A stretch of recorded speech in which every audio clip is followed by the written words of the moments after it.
According to a legend reported in the Persian epic poem the Shahnameh, around 400 AD, a Sasanian king learned towards the end of his reign that the poor could not afford to enjoy music, and he asked the king of India to send him 10,000 lute-playing experts.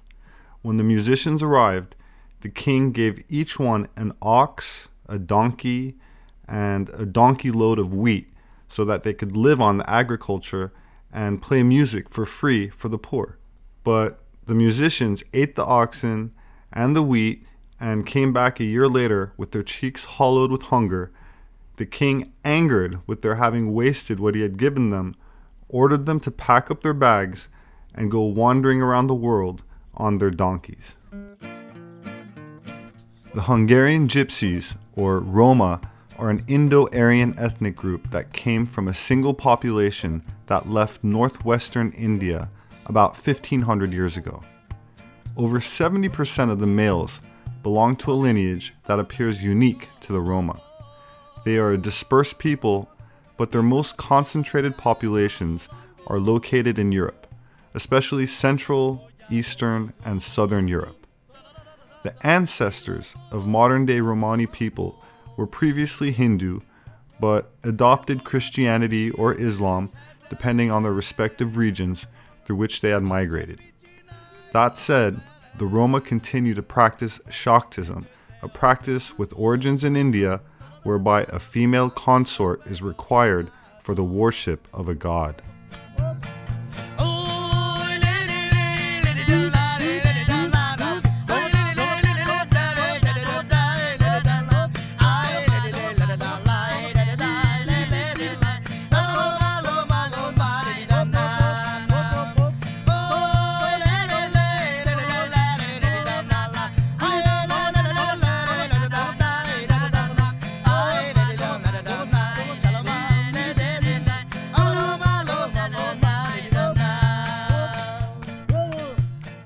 An aspect of Roma culture which often has intrigued many is their practice of divination, or fortune-telling. Fortune-telling is commonly associated with the Romani people, and for good reason, as divination forms an integral aspect of Romani culture dating back centuries.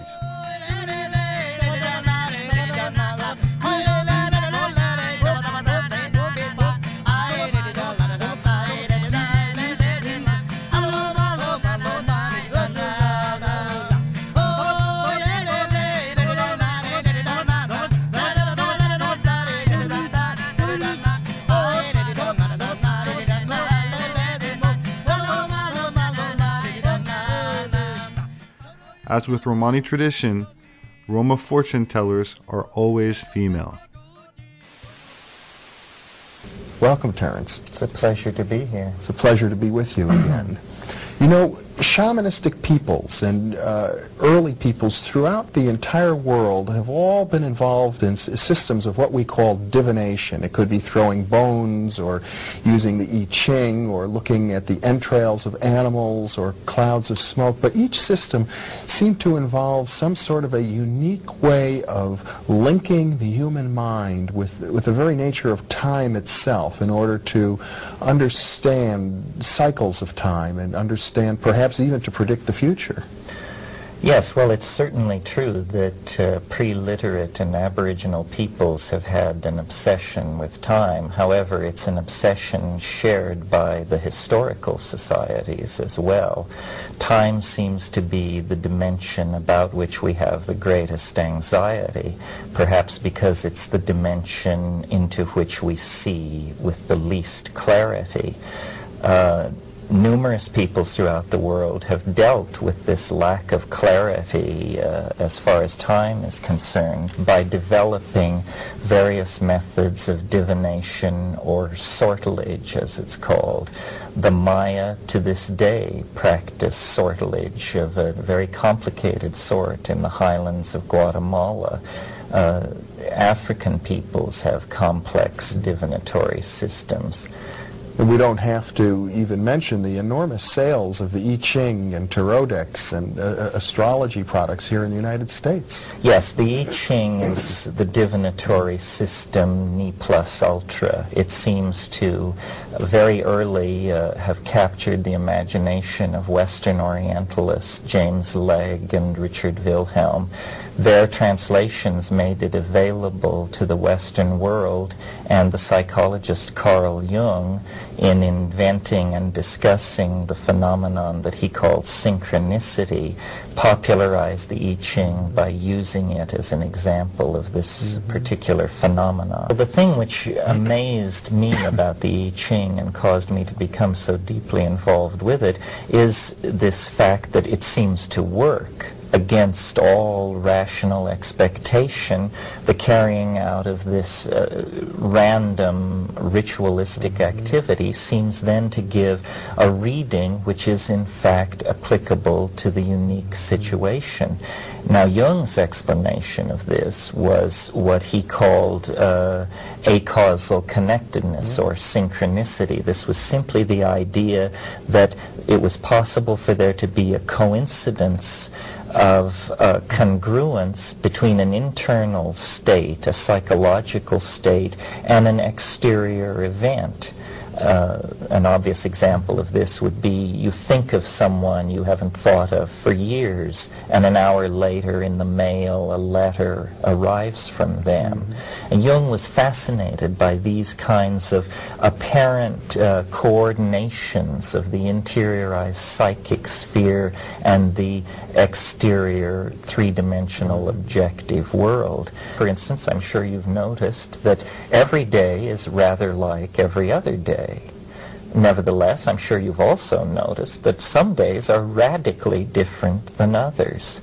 Well, this sameness but different rule applies on all levels in a temporal hierarchy. Centuries are rather like each other, and yet occasionally a century will come along that is quite anomalous. We call this sameness and difference nesting fractal. This is a new branch of mathematics. And quite simply, what the Chinese discovered circa 3000 BC was the fractal nature of time, that the rules of expression of temporal elements which govern the rise and fall of dynasties also govern the rise and fall of love affairs and moods. The Chinese understood that these temporal elements were, in a sense, creating interference patterns with each other, much in the way that pure tones struck out on a keyboard will, through their interference with each other, create a melody. So that, for instance, if I find myself sitting in Hadrian's hamburger joint enjoying a burger, by this theory, there would actually be a relationship between that act and the Emperor Hadrian's campaigns in Britain before the fall of the Roman Empire. Everything was caused by its analogical resonances with past and future events which had the same temporal elements embedded in them. We've been talking very intensively about the I Ching, which is one system, a very popular and profound and highly respected system of this type, but there are other comparable systems. For example, there's astrology.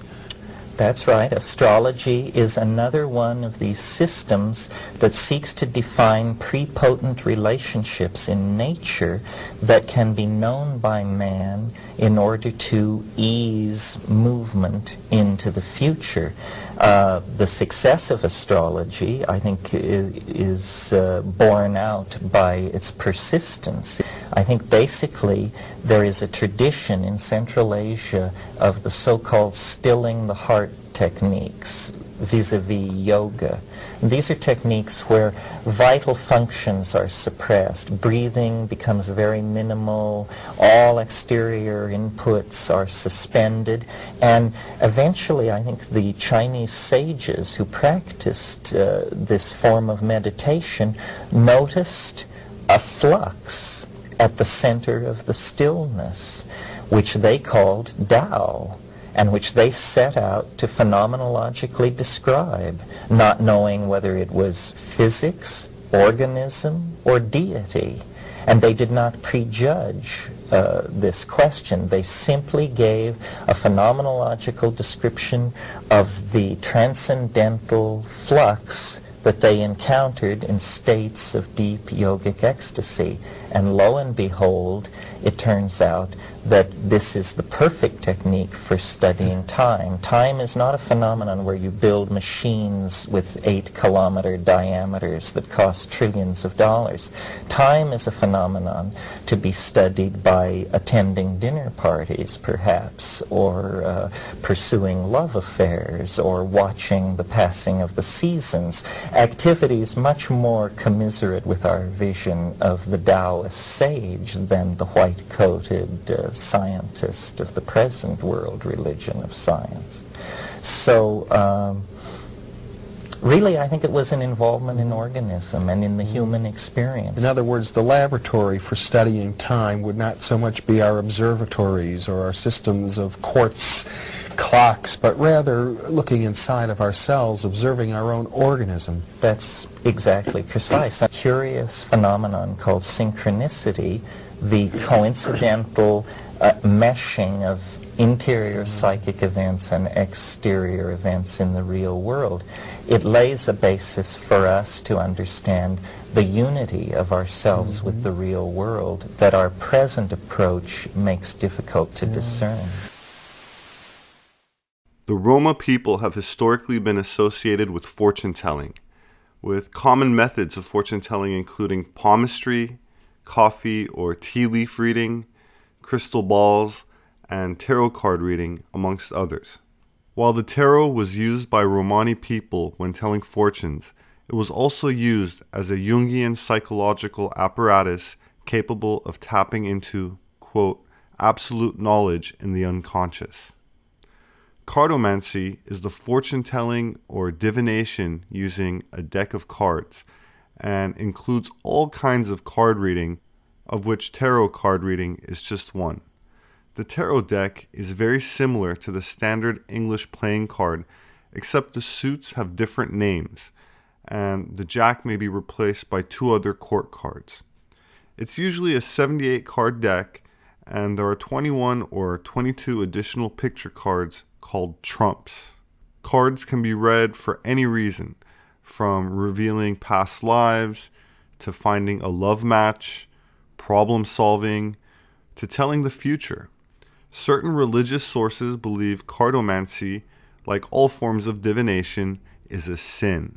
In fact, the Bible is quite clear on the matter. It is prohibited.